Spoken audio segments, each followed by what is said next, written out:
बंधुओं हुआ यूं, ये दुराचार अत्याचारी इसने देवकी और वसुदेव को कारागृह में डाल दिया। इसके पिताजी स्वयं थे मथुरापुरी पर।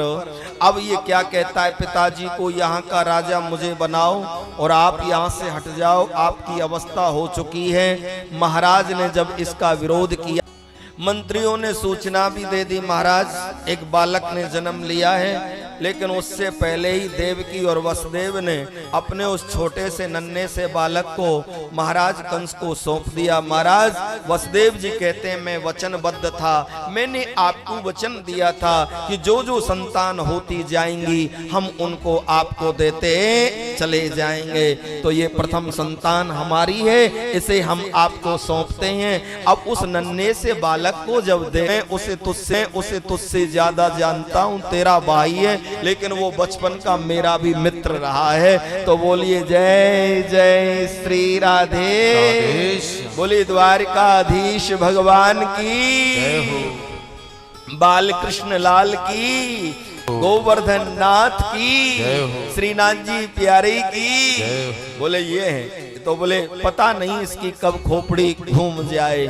उसके बाद में देवताओं को ये जब पता लगा कि जब तक ये दुष्ट अत्याचार नहीं करेगा, अपराध नहीं करेगा, तब तब मेरे नारायण धराधाम पर आएंगे नहीं। अब करें तो करें क्या, क्योंकि यहाँ तो वर्णन है ना, जब जब धर्म की हानि होती है तब तब पाप बढ़ने लगते हैं, तब तब परमात्मा इस धराधाम पर अवतार लेकर के आते हैं। आदरणीय श्री सुखदेव जी कहते हैं उसी समय हमारी नारद बाबा बीणा बजाते हुए मथुरापुरी में प्रवेश कर गए। नारायण नारायण।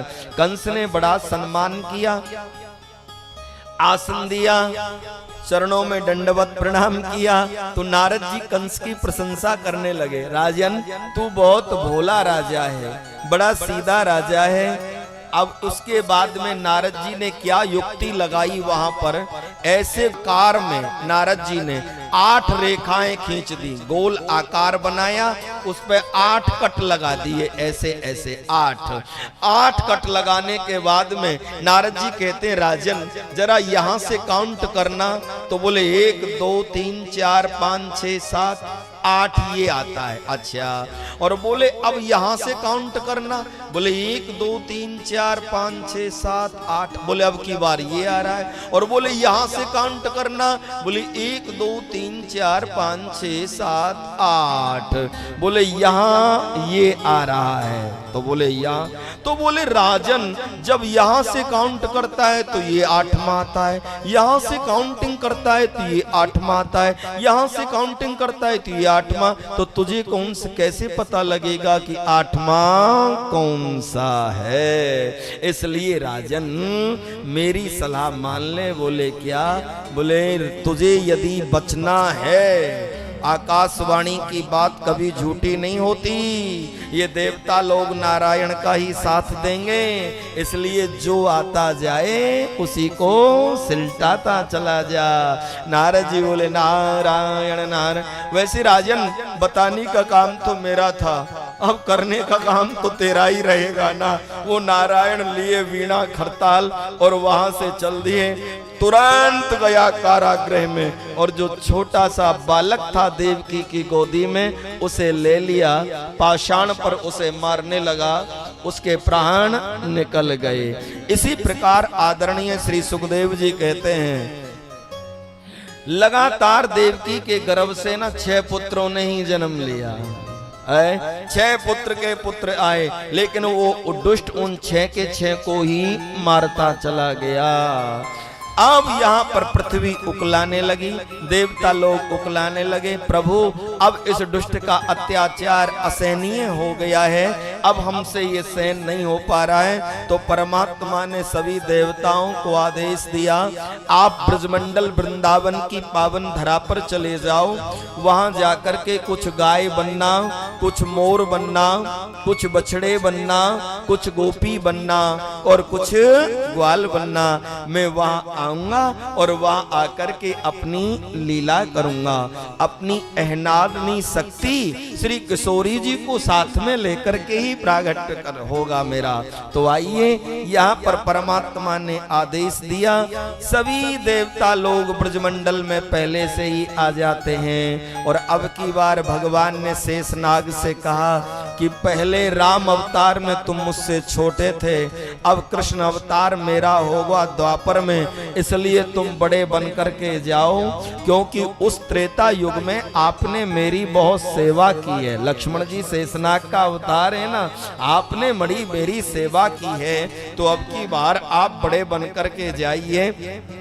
परमात्मा ने तुरंत स्वयं शेषनाग भगवान शंकरषण स्वयं देवकी के गर्भ में आ गए। जब देवकी के गर्भ में आए तो 7 महीने देवकी के गर्भ में वो रहे।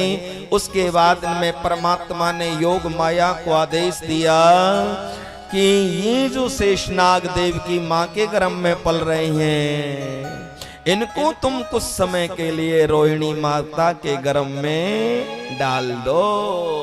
योग माया ने वैसा ही किया और श्री बलदाऊ जी रोहिणी माँ के गर्भ में आ गए। बोलो भक्त वत्सल भगवान की जय जय श्री राधे, जय जय श्री राधे। रोहिणी माँ के गर्भ में आ गए।